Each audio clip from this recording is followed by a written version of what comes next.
I would like to call the reorganization meeting of High Point Regional High School to order at, I'll use regular time, 6:04 p.m. Would everyone please rise for the flag salute?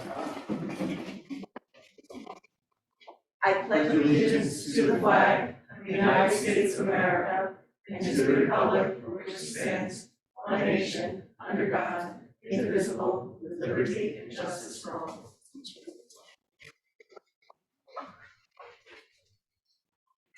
Open Public Meetings Act statement. The New Jersey Open Public Meetings Law was enacted to ensure the right of the public to have advance notice of and to attend the meetings of public bodies at which any business affecting their interest is discussed or acted upon. In accordance with the provisions of the Act, the Board of Education has caused notice of this meeting to be published by having the date, time, and place thereof posted at the Augusta, Branchville, and Sussex post offices, and notice sent to the New Jersey Herald, the Advertiser North and South, and the clerk of the boroughs of Branchville and Sussex, and the townships of Frankfurt, Lafayette, and Wantage. Mission statement: High Point Regional High School, in partnership with staff, family, and community, is dedicated to the quest for individual excellence.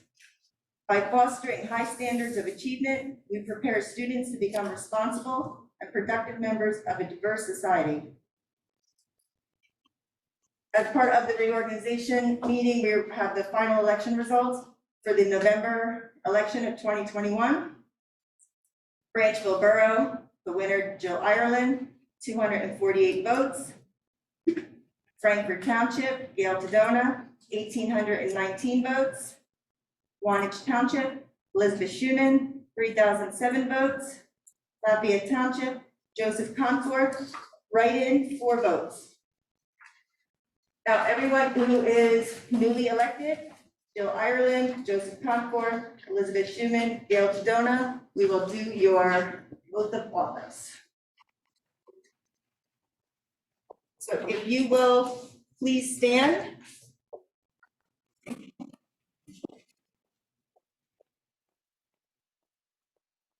Stand up or down, it's either your preference.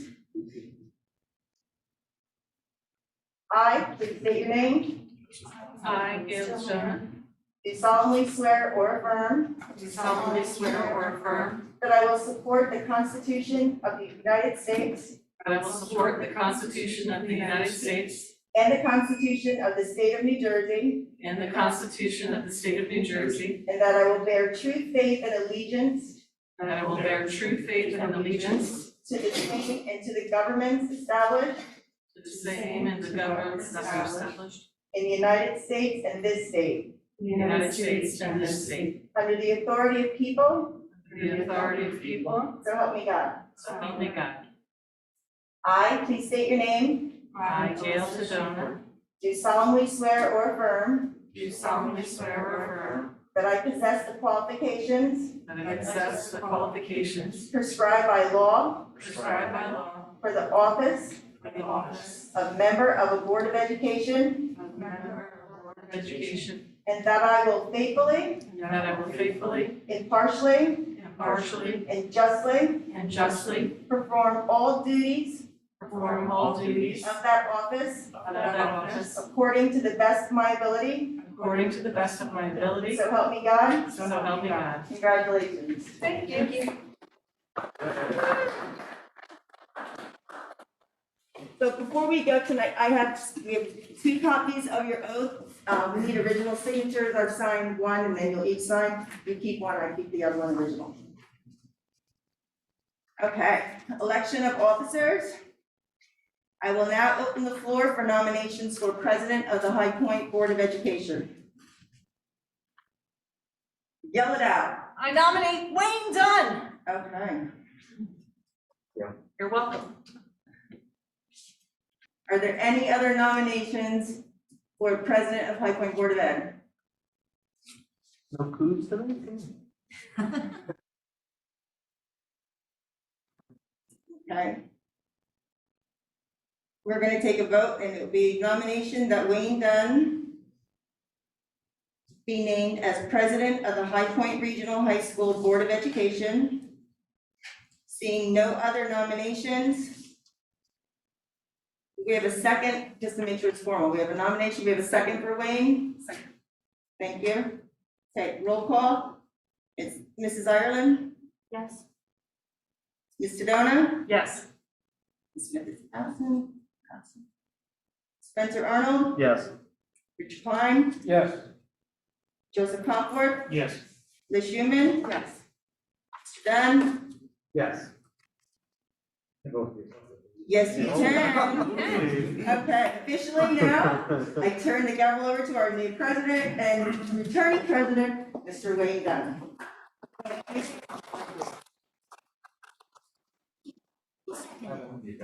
Liz. Okay. Well, then I will open the floor for nominations for vice president of the High Point Regional High School Board of Education. President will call, yeah, if there are none, then the motion to close the nominations. Any nominations for vice president? I nominate Spencer Arnold. And a second? Second. Second, any other nominations for vice president? Seeing none, let's take a roll call. Mr. Klein, Yes. Mr. Comfort, Yes. Ms. Schumann, Yes. Ms. Sedona, Yes. Ireland, Yes. Mr. Arnold, I abstain. Mr. Dunn. Yes. Congratulations, Mr. Arnold. Good try. Nope. Well, we were dangerously close to a quorum on my two members. I believe now we ask for a roll call, even though. Yes. Is here. Okay, Mr. Arnold, Here. Mr. Comfort, Here. Mr. Crossan, absent. Mr. Dunn, Here. Mrs. Ireland, Here. Mr. Klein, Here. Mr. Schumann. Here. Absent. Ms. Sedona, Here. we do have a quorum. Excellent. Okay, so a motion will be made that the High Point Regional High School Board of Education, no, we're going to strike the executive session. Sorry that was included. Oh, That is my mistake. We will not be entering executive we don't, so we, unless that you as the president are so inclined to do so. We do not have an agenda nor what's there. there are no legal matters that we have to, There are none. We do have our other meeting on the 24th, so we can, I don't think there's I- anything that's pending right now. I see no need, as far as I'm concerned, to have an executive session. So, with that, I'm going to strike the executive session. And we do not even have to make a motion to return to public session because we are presently in public session. So, we now enter the first public comments on agenda items only. Session of the evening, in accordance with the Open Public Meetings Act, will open to public comments. At this time, each speaker should state his or her name and address. You will have 3 minutes to address the board, which will be timed by the board president or designee. We will limit this session to no longer than 45 minutes. Please be respectful and mindful that your comments are being recorded. I don't believe we have anybody in attendance here, but I'll check to see if we have anyone virtual. Yeah, we do have one person who wants to speak. Okay. We'll recognize a virtual public attendee. Please.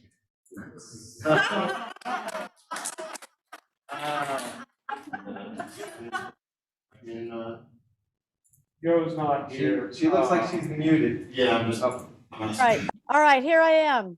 Woohoo! I'm gonna read you my statement. I thought I had to print it, so I'm gonna read it to you. Tell us where you're from. What? Address it from. I'd like to wish the new members of the High Point Regional High School Board of Ed all the best as they join a terrific team of volunteers and administration. Congratulations to President Wayne Dunn and VP Spencer Arnold, who will take on the responsibility to effectively lead the board once again. We are lucky to have such intelligent and dedicated community members serving our district. I'll miss you all as you continue your mission to assure that the school is well run by our administration. That's all for now. I'm sorry Joe Carrazza isn't there, but I wanted to wish him an amazing time and you guys should enjoy yourself, okay? I really am proud of you all. I really am. So, and get things going, will you? Wonderful. Hey, now we know that the virtual, Thing comments works. work. I can't even figure this out. You know, I'm challenged, so I did my best. You did perfect. great. Okay, good. I can't get this off my screen, but oh well. Continue. Have a great time. Thank you for your votes of confidence. Goodbye. And any other comments? Thank you. Nope, that's it. Okay. Very well. Yeah. May I have a motion to close the first public comment session? So moved. In a second. Second. Any discussion? Not, then, all in favor? Aye. Any opposed? All right, we move on to appointments. It is recommended that the board appoint Tina Palasek as Secretary of the Board of Education effective January 1st, 2022 through June 30th, 2022. Make a motion? Second. Any discussion? Roll call? Ms. Tadano? Yes. Mrs. Ireland? Yes. You prefer Mrs. or Ms.? Not married. Ms., I got you. Mr. Comfort? Yes. Mrs. Schuman? Yes. Mr. Klein? Yes. Mr. Arnold? Yes. Mr. Dunn? Yes. Motion carries. Thank you. Okay. How about I move items 2 through 5 together? 2 is a recommendation that the board approves Ernest J. Turner as treasurer of school monies at the annual salary of $4,000 prorated effective January 1st, 2022 through June 30th, 2022. Item 3 is a recommendation that the board appoints Seamus Campbell as affirmative action chair with Courtney Delaney serving as affirmative action officer effective January 1st, 2022 through June 30th, 2022. Item 4 is a recommendation that the board appoints Courtney Delaney as 504 coordinator and issuing officer for working papers effective January 1st, 2022 through June 30th, 2022. Item 5 is a recommendation that the board appoints James Rice as homeless liaison and HIV specialist effective January 1st, 2022 through June 30th, 2022. I make that motion. May I have a second? Second. Any discussion on items 2 through 5? Seeing none? Mrs. Schuman? Yes. Mr. Comfort? Yes. Mr. Klein? Yes. Ms. Ireland? Yes. Ms. Tadona? Yes. Mr. Arnold? Yes. Mr. Dunn? Yes. Motion carried. This 6 on that block, but all right, so I'll move 6 separately. 6 is a recommendation the board appoint Seamus Campbell as HIV coordinator effective January 1st, 2022 through June 30th, 2022. Make the motion. May I have a second? Second. Any discussion? Ms. Schuman? Yes. Mr. Comfort? Yes. Ms. Tadona? Yes. Ms. Ireland? Yes. Mr. Klein? Yes. Mr. Arnold? Yes. Mr. Dunn? Yes. Motion carries. Okay, items 7 through 10. Normally, we have an idea of wants to volunteer for these.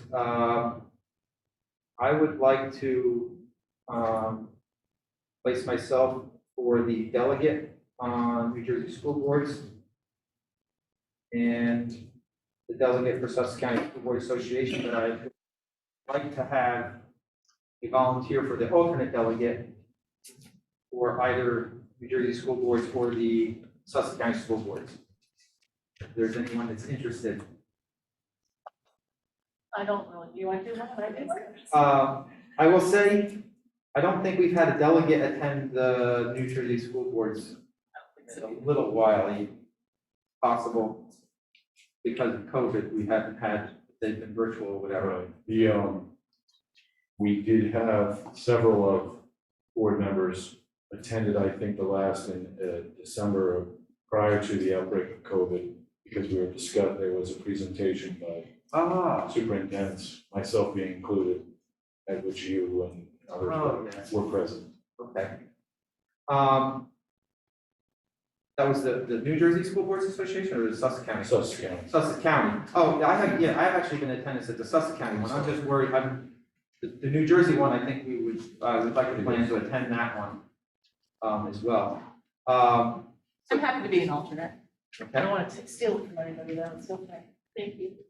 Just so everyone's aware, the Sussex County School Board's, meetings are open to any member, so,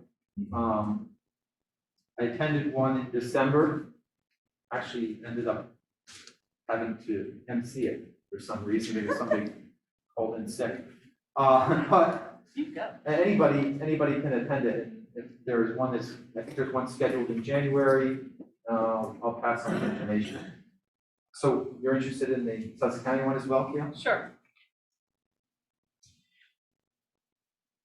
Okay. I think they still, I don't know if they still get, Mohawk House was the last one. If not, then they're virtual The still. last one in person was at the Newton Country Club, which is a new location. Okay. But they also meet at the Sussex County Community College occasionally if it's open. This is the Sussex County School Boards Association. Wherever they can get a place, something on Matt Mohawk House, Lafayette House. I know that they're shying, they can't meet at some locations because they need good Wi-Fi for the virtual portion of the meeting. There you go. Okay, so 7, 8, 9, and 10 as follows. 7 is a recommendation to the board to appoint Wayne Dunn as delegate to the New Jersey School Boards Association. 8 is a recommendation that the board appoint Gail Tadona as alternate delegate to the New Jersey School Boards Association. 9 is a recommendation that the board appoint Wayne Dunn as delegate to the Sussex County School Boards Association.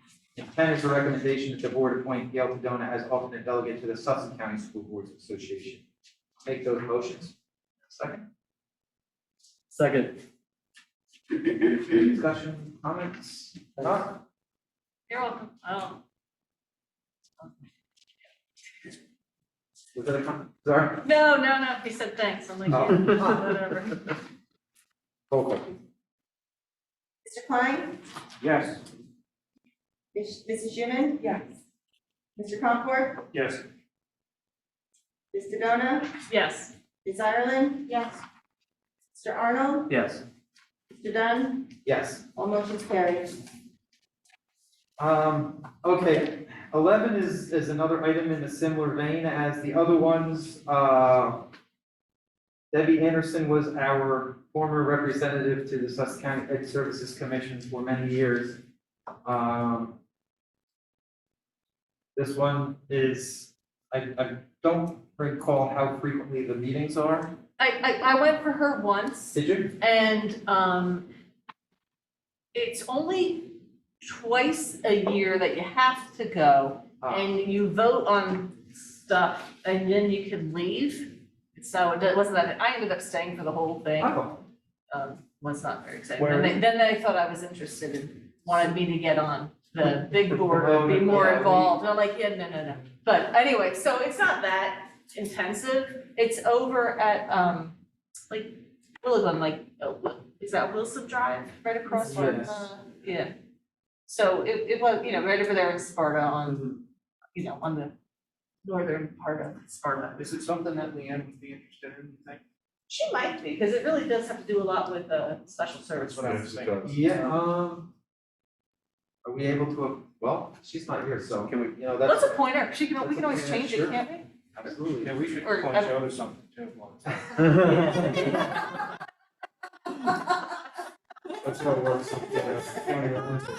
There you go. Okay, so. We can always have a substitute if she can't We make it or absolutely- something like that. So, You can reappoint, we can always revisit. Okay. item 11 then is a recommendation that the board appoints Leanne Smith as representative to the Sussex County Ed Services Commission. Ms. Smith, you have- You'll nominate her. I'll make the motion if I get a second. Second. Okay, any discussion, comments? Roll call. Ms. Ireland? Yes. Ms. Sedona? Yes. Mrs. Schuman? Yes. Mr. Comfort? Yes. Mr. Klein? Yes. Mr. Arnold? Yes. Mr. Dunn? Yes, Motion carries. okay. I'm gonna move 12 and 13 together. Yeah, 14 is gonna be a separate. 12 and 13 together, 12 is the recommendation, the board declares its committee structure as follows. Buildings, grounds, curriculum, finance and insurance, personnel and policies, transportation and athletics, and the following four are all as needed: security, IT and health, negotiations, public relations, long-term planning. And item 13, whereas Open Public Meetings Act, Chapter 231, Public Law 1975 requires certain public bodies to comply with the provisions of Section 1 of said act, our proposed meeting schedule is as follows, and all of those dates are as listed, beginning with our first regular meeting, January 24th, after the reorg. Okay, I'll make the motion on 12 and 13. In a second. Second. Any questions, comments on either of those? Just take note that it's Monday this month. The 24th is yeah. Because Oh. there's a wrestling match on the Fiscal 25th. There's another event on Tuesday with which there would be a conflict. And we wanted to ensure that there was no conflicts for any of the board members.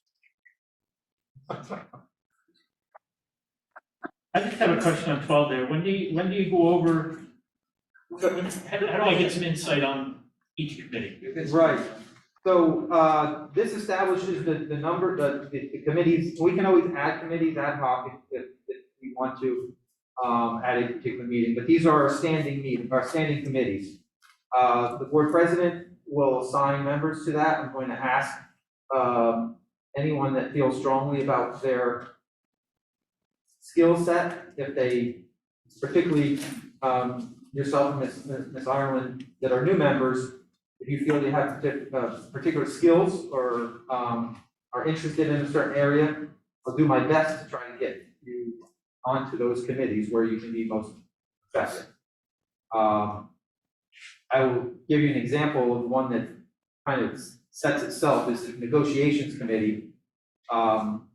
Can only be members that are non-conflicted, meaning that they are themselves or don't have close relatives that are members of a EA union. So effectively, the 4 members, and every committee will be 4 members because it's there's one short of a quorum. I believe there are only 4 non-conflicted members, so the negotiations committee sort of sets itself. Welcome, Rick. I was just doing that. But negotiations is done at the moment, isn't it? Yeah. Well, effectively, it's not, yeah. I was gonna say, Right. no. So you realize you're not a conflicted member, so you're with a 4th member of the negotiations committee. So, but most of the committees, there are people that have held positions in those. We try to, at least as far as I'm concerned, try to move some people around to get some other exposure, but I also need to keep people with very strong skill sets in place on some of those committees. So, if you have any ideas, send them to me, and we can talk afterwards. You know. And these committees meet the week before the meeting, so like the meeting's the 24th, sorry, I hope it. No, yeah, that's correct, yeah. The meeting's the 24th, so it'll be like the Tuesday, Wednesday, and Thursday beforehand. The standing meetings Yeah, the usually standing meet meetings. once a month the week prior to the board meeting. The dates and times can be moved according to the needs of the committee. And basically, that'll be left up to, each committee is going to have a committee chairperson. The committee chairperson sort of drives those. And we have been doing those virtually, Yeah, the committee meetings, so. Speak here, right? Yeah. So, for me, it was, I'm in construction, I have a construction company, so buildings and grounds, and my coaching experience, athletics were 2 that I asked to be on those, but then there's gonna be other bigger committees. But it was thoughts when you look at that list that you mentioned. the committees are where most of the work that the board does is actually accomplished. depending on committee, there's somebody from either the administration or the staff that interacts with us and explains things that are happening, and certain things come before the committee. The committee makes recommendations, then they come to the board as a whole, and the board considers them here at the table. Most of the hard work is done in the committees that are, because they're not done in a forum situation, they're not required to be done in public. But the votes are all taken on the recommendations that come to the full board, they're taken in public. And Tina also sets committee minutes. Yes. So if you're not on that committee, you kind of know what was discussed. So if there's several committees and let's say you're on minimum 2. Yeah. So you're 2 separate meetings, is that how you do the, like Tuesday, Wednesday, Thursday, you break them up and whenever you fit? Yeah. Schedule. Yeah, basically, when you first get your first meeting, you'll discuss, hey, you know what, 5:30 doesn't work for me on Tuesday, and we move it to 6. You kind of find a sweet spot for everybody, and then the meetings just kind of flow. 4, right?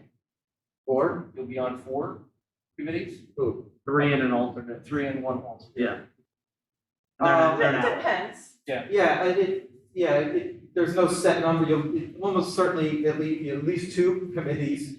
Some of them require more work than others. So if, for instance, negotiations last year was hammered, was a busy one. Finance and insurance is almost always a big one. Requires a lot of work. Curriculum is another big one.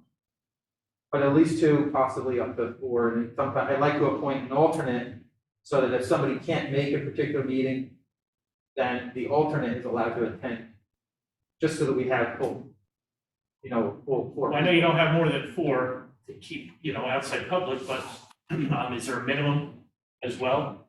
Is there a minimum of 4? Is there? There's no minimum, but, less than 3 really isn't a committee then, so. And we're flexible. If the committee meetings need to move, we don't have to make a public announcement to change the date of the committee meetings. They're flexible enough to be moved. Yeah. Any other questions, comments on committees or our meeting dates? Commit those dates to memory. Now roll call on 12:13. Mr. Concord? Yes. Mr. Klein? Yes. Ms. Ireland? Yes. Ms. Sedona? Yes. Mrs. Schuman? Yes. Mr. Arnold? Yes. Mr. Dunn? Yes. Both motions carried.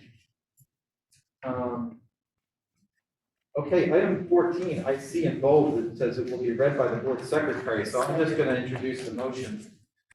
The recommendation that the board approves the code of ethics for school board, Robert's Rules of Order, and parliamentary procedures for all meetings as follows.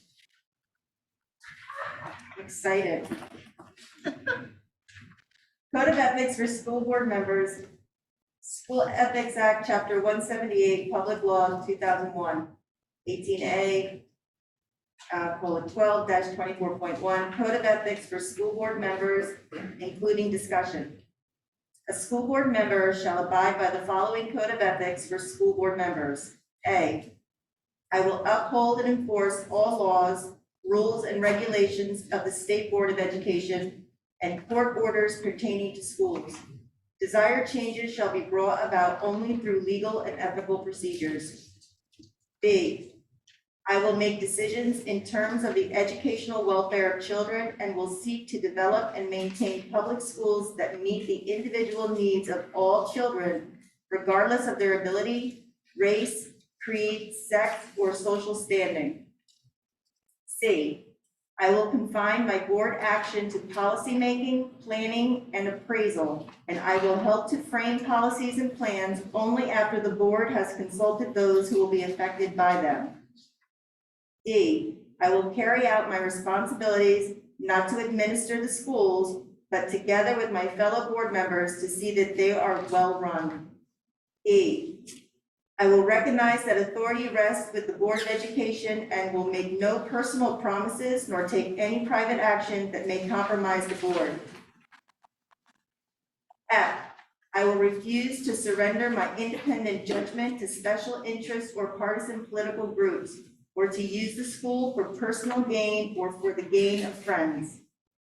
G, I will hold confidential all matters pertaining to the schools which, if disclosed, would needlessly injure individuals or the schools.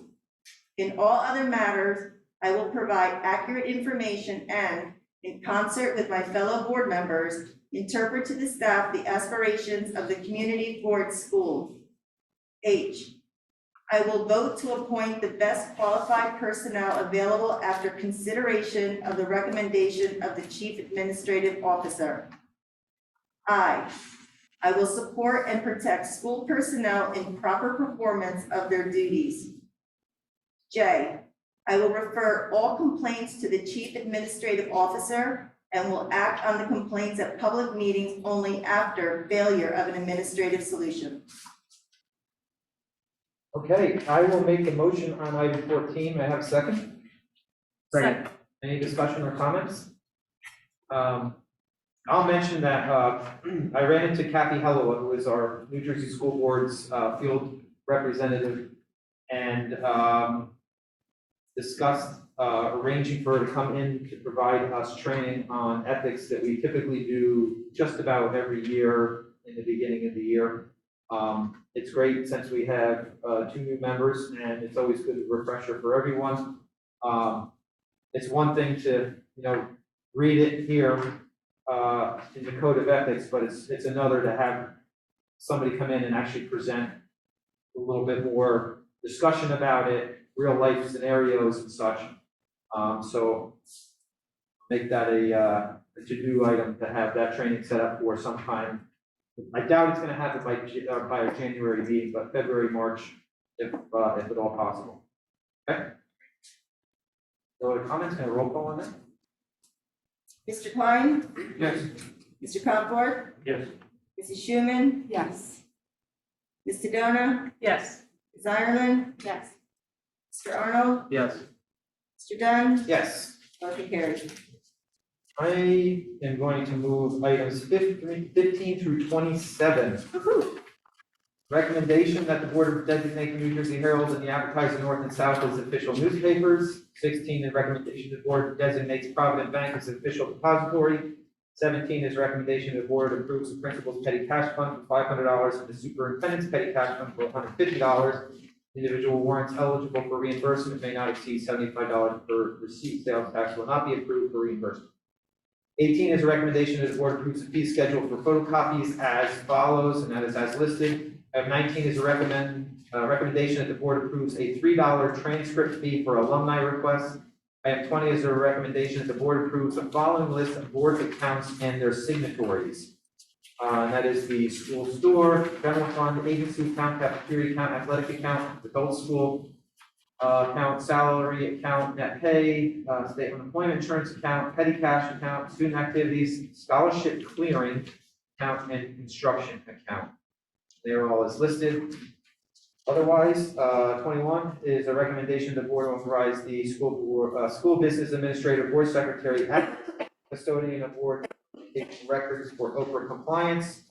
Chief financial officer, investment officer with approved depositories, public agency compliance officer in purchasing compliance, purchasing agent with a quote threshold of $17,500. Transportation contract threshold of $17,500, all other bids threshold $44,000. And to maintain appropriate bonding as required by state statutes, and to make telephone, wire, electronic transactions of board funds, and to invest in board funds at the most advantageous rate in compliance with all state laws and regulations. 22 is a recommendation that the board authorize the school business administrator, board secretary, in consultation and agreement with the superintendent to process line item transfers into compliance with required approvals per S1701 and A3680 between board meetings through December 31st, 2022. 23 is a recommendation that the board approves the bylaws, policies, and regulations codified in the comprehensive document entitled Bylaws and Policies of the High Point Regional High School Board of Education. 24 is a recommendation the board recognize the following bargaining units and contractual agreements: High Point Education Association and the High Point Administrators Association. 27 is a recommendation the board authorize the board president or designee to act as board secretary as appropriate. Item 26 is a recommendation the board authorize the use of a signature stamp for the board president, treasurer, and board secretary. And item 27 is a recommendation the board approves the appropriate bonding of the school business administrator, $290,000, and the treasurer of school monies also at $290,000 as required by statute. I'll make that motion. Can I have a second on 15 through 27? Second. Any questions or comments? There was a lot. Seeing none, take a roll call. Mrs. Schuman? Yes. Ms. Ireland? Yes. Mr. Klein? Yes. Mr. Comfort? Yes. Mr. Donna? Yes. Mr. Arnold? Yes. Mr. Dunn? Yes. All motions carried. All right, I'd like to move item 28 and 29 together. 28 is a recommendation that the board approves the following resolution for School Alliance Fund Commissioner effective January 1st, 2022 through December 31st, 2022. Whereas the High Point Regional High School Board of Education, hereafter referred to as the Educational Facility, is a member of the School Alliance Insurance Fund, and whereas the School Alliance Fund requires a fund commissioner to be appointed for each educational facility, be it resolved that the High Point Regional High School Board of Education appoints the business administrator / board secretary as the fund commissioner. Be it further resolved that the educational facilities fund commissioner is authorized and directed to execute such documents as required by the fund's bylaws. And 29 is a recommendation the board approves the following resolution authorizing contracts with approved state contract vendors for boards of education pursuant to NJSA 18A:18A-10A, effective January 1st, 2022 through December 31st, 2022, as follows. Necessary to read that? Now, because it's been a Okay. close on the agenda. That's all for statute, as listed. I'll make a motion on 28, 29. Can I have a second? Second. Any questions? Comments? Seeing none? Mr. Comfort? Yes. Mr. Klein? Yes. Ms. Ireland? Yes. Mr. Donna? Yes. Mrs. Schuman? Yes. Mr. Arnold? Yes. Mr. Dunn? Yes. Motion's carried. Okay, that is our action items for the evening. We've now reached our second public comment session. Same rules apply as the first public comment session, except that it's not necessarily limited to agenda items. Please state your name and address. And I don't believe there's anybody here at the podium. I'll check to see if there's anybody virtual.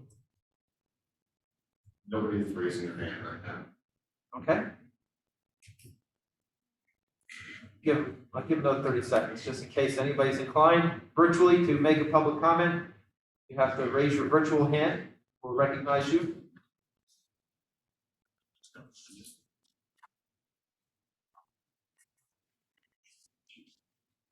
Oh, I guess we have no public comments. Can I have a motion to close public comments Motion. in a second?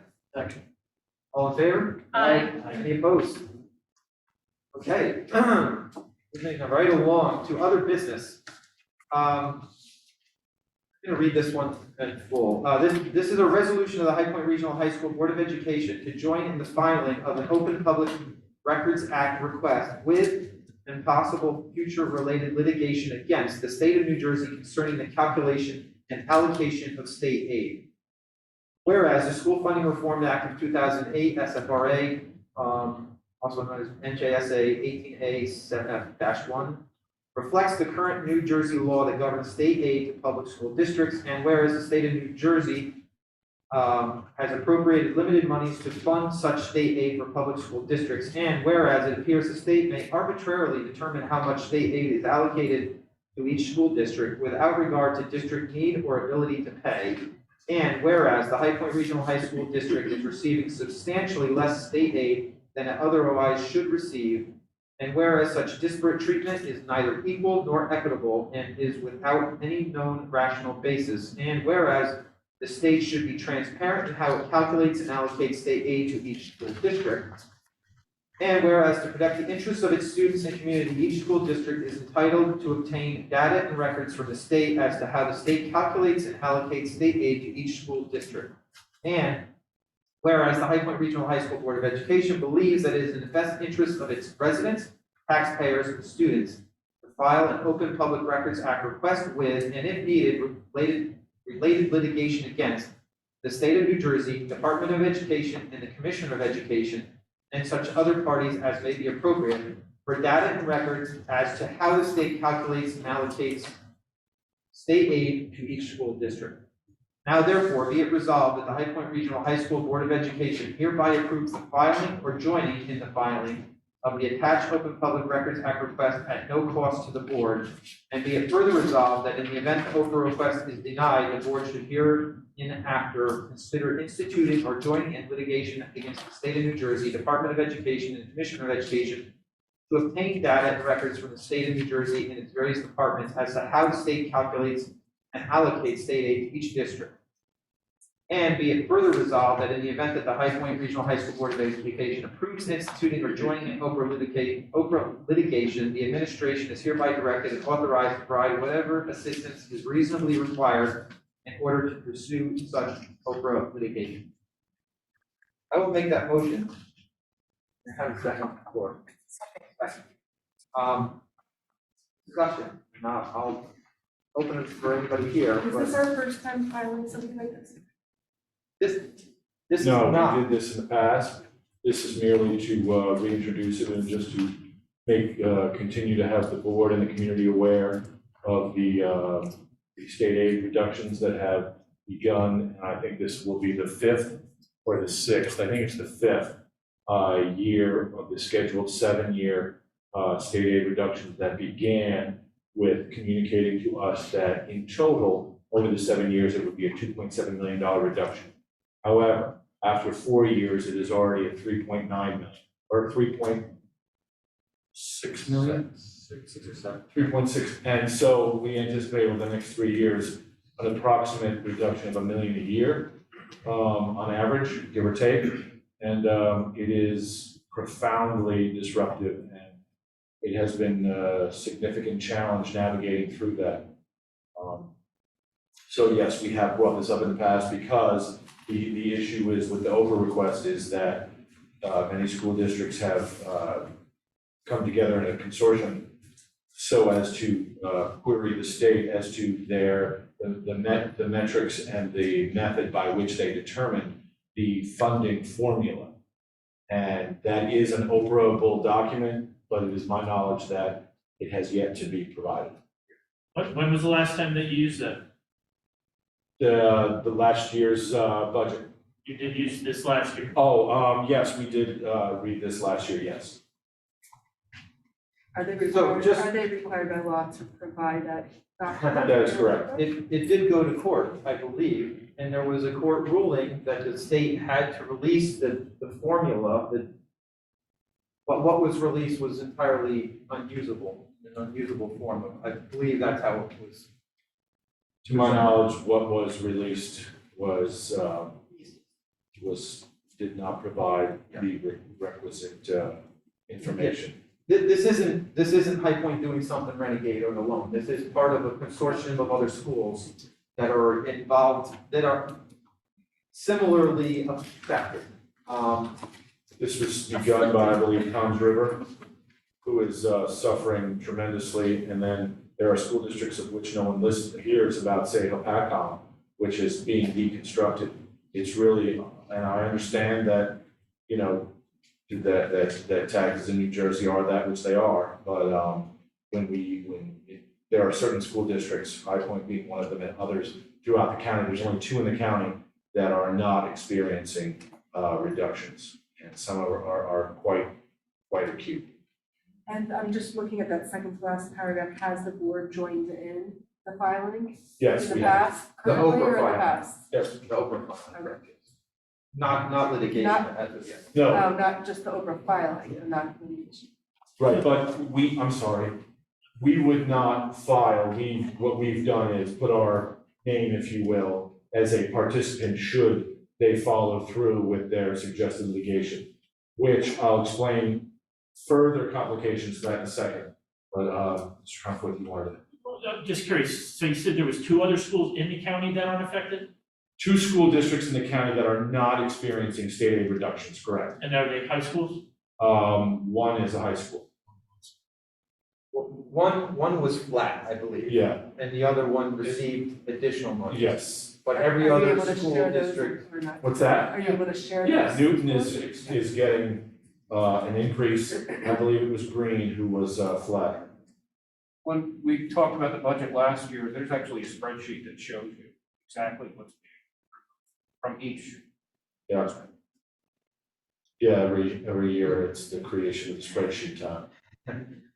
so, I guess the feeling of the board in the past has been, we need to do something to try to reverse the trend.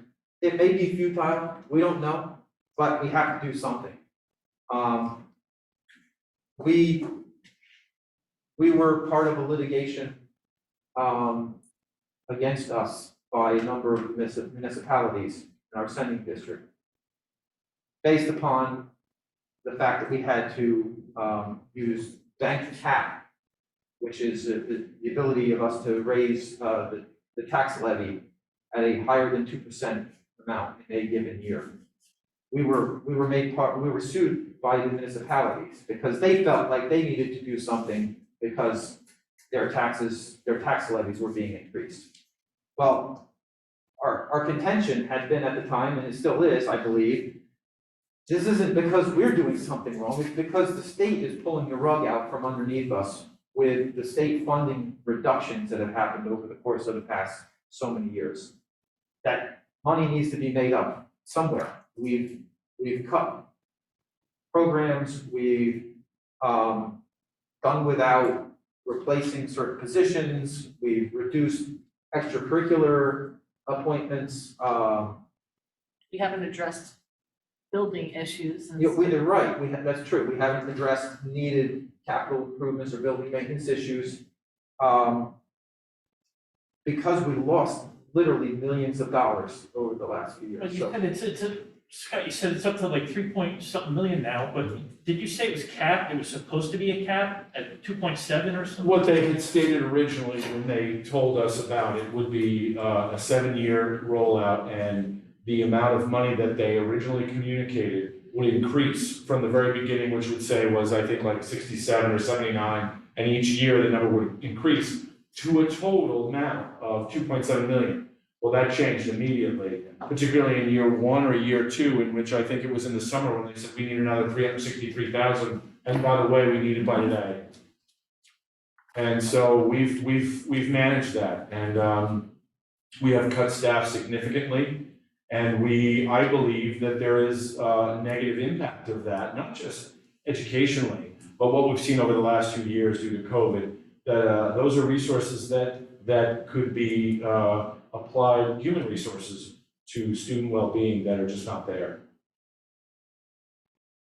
I will provide you with updated data that we provide every year that is cumulative, because when this first happened, I created this entire spreadsheet that it was a plan to ensure that we didn't deconstruct our curriculum, our staff, and our activities, because the board needed to be ensured that it wouldn't deconstruct High Point, because we have the best curriculum in the county. I know that there are some who would argue that, but they would only be arguing that because they were embarrassed because they know that we do.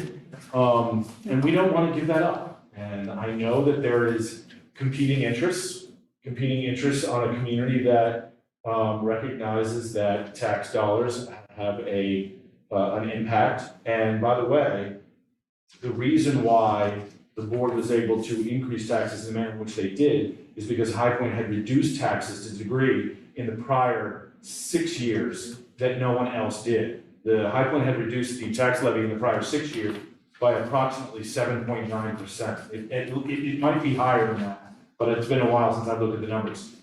And so, just for those of you, just to give you context, I'm sorry. No, please. there's the idea that people say, well, why didn't you just go to 2% every year, then you wouldn't have this problem? And in the presentation to the communities, we demonstrated that had we gone to 2.2% each year, rather than building a budget from the ground up and reducing in the manner that we did prior to the state aid cuts, it would have cost our community more than $5 million more cumulatively, had we done 2%. So, look, I understand, and I we went to the town councils and presented to them. And, you know, I understand that they were upset, we didn't try to avoid it, and it was challenging. The frustrating thing about the state aid calculations is that they present a number sometime earlier in the year, what they expect your cuts are going to be. We go through the long process of formulating a budget. And, you know, that budget then becomes somewhat, once it's accepted, somewhat concrete. Like, we can't change it much after that. Well, then the state revises the numbers of state aid. And then you're forced with already having accepted a budget that we have to abide by, and then part of the portion of the income, which is the state aid, is different. Well, that money has to be made up then somewhere else. After we've already accepted a budget, it's really backwards, unfortunately. It's the lay of the land. And we'd like to understand, I'm sure along with a number of other schools, how is it calculated? You know, I'm sure there's a,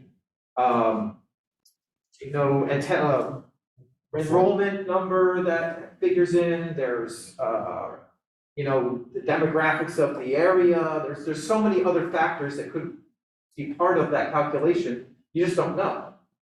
I mean, perhaps they felt, you know, if you knew, you could play games with how to.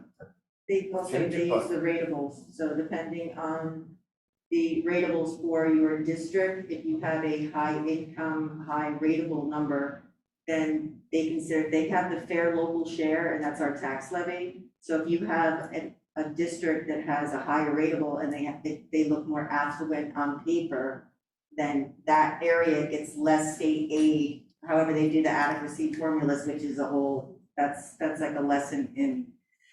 We're way up in that. We're in one of the most rural areas of the state. Our transportation costs are an extremely high portion And relatively increasing this to year. other school systems of our budget. And that is usually not accounted for the same way in the way that state aid is sold, right? There's a separate transportation amount that hasn't been adjusted in years. So, long and short of this, we're hoping with this to do something, however small, that helps us understand better so that we can react. That's really the long and short of it. And another thing you have to keep in mind too is as that money is being funneled away, even though this school looks absolutely beautiful, it was built in 1966, and the maintenance on this property is unbelievable. What has to be done, and the things on the long-range facilities plan, there are so many things that need to be done here that are kind of hidden because it looks really nice. And if you, I know, I don't want to belabor No, this point, but there's two things I wanted to bring up. The state aid reductions effectively will eliminate, if they continue at the pace at which they've stated they will, it will effectively reduce all what's called adjustment aid, essentially meaning this: we will get zero state aid. We will get state aid through things like special education or transportation, extraordinary aid, but the reality is all funding will be local. And so we will essentially be like a Livingston or a Mendham or a similar, or a Chatham, because if they continue at that rate, we only have like $3 million left. And at the time, when it started, it was like 6.7 million. It's down to approximately 3 million now. If they continue to know the next 3 years, that's what we will become, akin to that. And finally, to throw another wrinkle into this, the federal government, the state of New Jersey applied for and received federal ESSER funds relative to COVID relief and other things. Part of the application that the state was required to submit to the federal government was that they would not reduce state aid to a certain group of schools, meaning schools that were less affluent, districts, communities that were less affluent. Nevertheless, the state continued with M2 funding, which did reduce the funding to several of those school districts. So now a lawsuit was filed against the state of New Jersey stating that this is contrary and therefore theoretically would require the state to pay back the billions in ESSER funds to the federal government, highly unlikely if impossible, if not impossible, or return the money to those school districts that were reduced. That would be far less costly, but the minute that would happen would cause the districts such as say a Vernon or a Patcom or Toms River to say that is inequitable, that you provided them with the relief that you did not provide to everyone else equitably. So this will be complicated and it will be interesting to see in March when we get the figures how that plays out. I know it's convoluted, but there's a lot. There's a lot of background there that it'll take some time to educate yourself on. Because I'll tell you, after a number of years, there's still things that I'd like to know better. And then some of these things we will certainly struggle with and address in the committees throughout the year. But anyway, all right, so that is the resolution. I'll make that motion. We had a second already. Yes, Are I we have ready to Gail as a discuss? second. Okay, so, Yep, I have Gail as a second. okay, so if there are no other comments or questions, we can vote on this. Ms. Tadona? Yes. Ms. Ireland? Yes. Mr. Klein? Yes. Mr. Concord? Yes. Mrs. Schuman? Yes. Mr. Arnold? Yes. Mr. Dunn? Yes. Motion's carried. Okay, before we adjourn, Dr. Ripley would like to give us an update on the school activities, particularly related to COVID. Well, as you've likely been aware, things have been changing rapidly. I have communicated on multiple occasions over the last several weeks our intentions to implement test to stay and possibly to reduce the number of days required for quarantine based upon various agency recommendations. I subsequently sent out a letter on Sunday evening stating that the original plan to implement test to stay that was communicated on either the 23rd of December, we were going to implement beginning on the 4th of January, which was today. Subsequent to that, with the changes and everything that was going on, I sent a letter out Sunday stating that while this is our intention to pursue, I am going to hold off from implementing it on the 4th, hopefully to implement it on the 10th, which would be on Monday. And here's the reason why. We ordered home test kits, the antigen tests, the rapid tests. When it became clear that test to stay was something we could pursue, we believed corporately as a board that it was in the best interests of students, and I believe that. I put it forward and believe that. There was no tests, right? And as you're all probably aware, that's part of the problem. And so we looked with several distributors and couldn't find any. So we went to where we all go when we need a gift or something quickly. Where do we go? Amazon. We go to Amazon. I went to Amazon and ordered them. They were to be here on August 4th, thereby informing the date that I stated we would implement that. January. Yeah, why did I say August? I don't know, but that's This whole thing. That's good stuff. That's not something I do, that's not something you do. Oh my goodness. So the point was that that was ordered through the district, and I didn't have access to check on the delivery. Now, I know there are times in my own home where I will get an email saying your delivery is delayed. And so I thought a lot about that. I thought, if we don't have those on hand, and I can't check on that, whether they're gonna show up on the 4th, I think it is prudent to hold off for the week and then re-communicate a clear pathway to what we're going to do on Friday, the 7th of January. We did receive those tests as ordered today. So they are in our nurse's office. Protocols on how that will be managed have already been created. I will communicate that to the board and to the staff and the community by Friday likely. I anticipate by Friday, but it will certainly be well in advance of Monday, so that everyone is aware. And that was why we held off. So we are starting Monday then?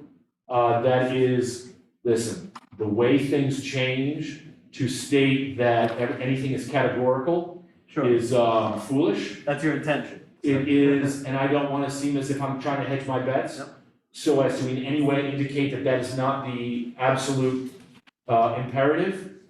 But as I've said, given the speed with which things change, it is our intention. I do believe that that's where we'll be on Monday.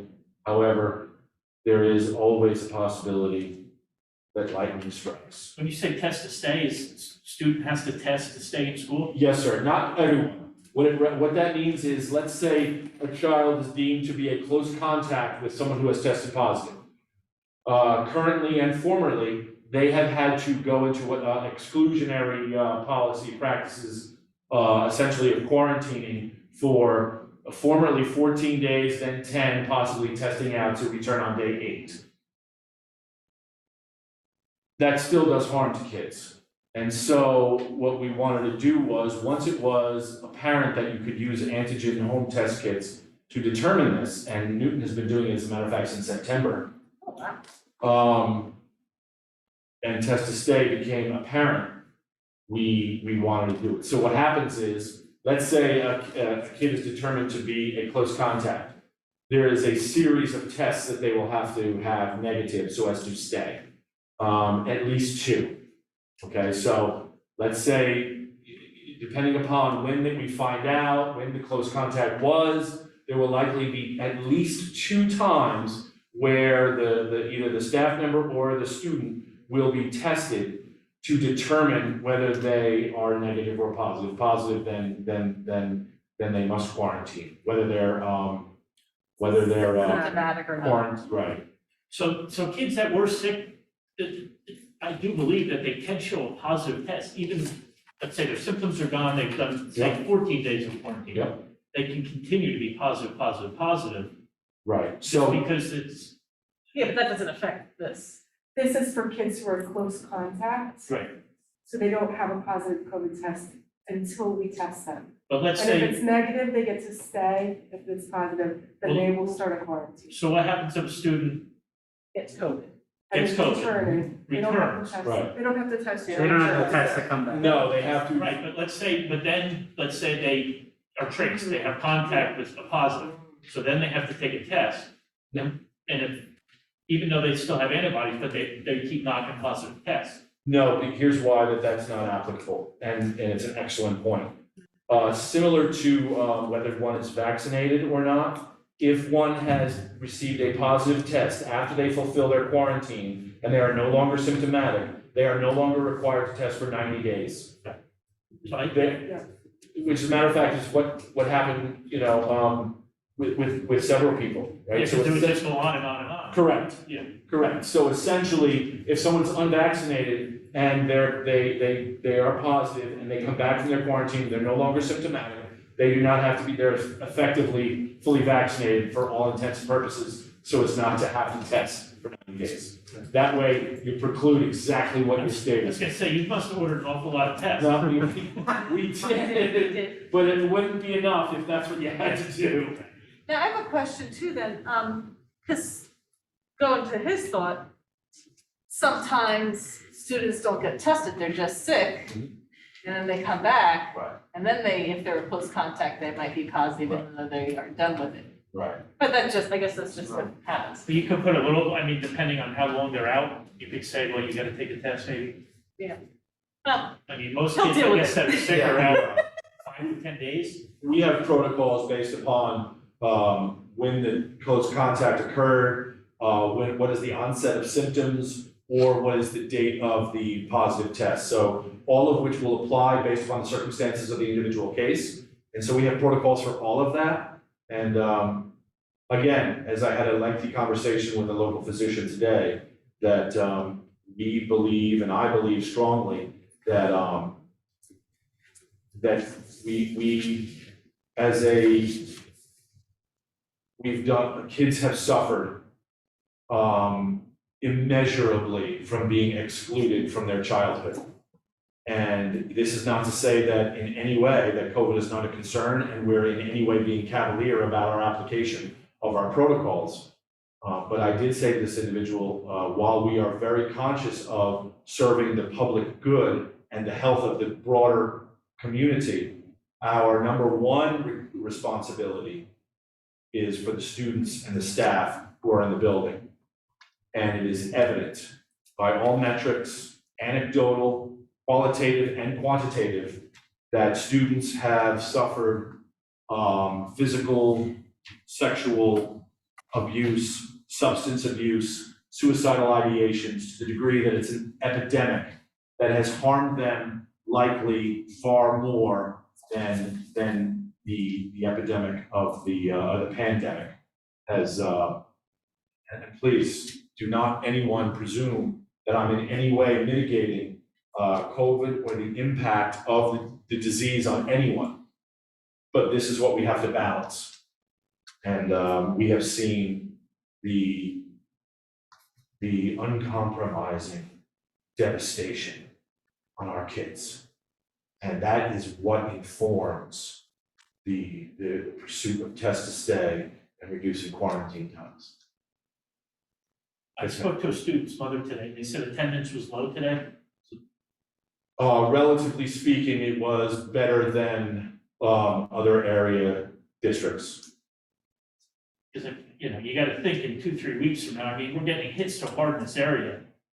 Hopefully we get a little bit of herd immunity going on a little bit. Right. well, yeah, people will come back from being out too, so it's cyclical in a way. Do you have the person in place to help the nurse river? We approved, the board approved that position in December. Okay. Unfortunately, that person tested positive over the weekend.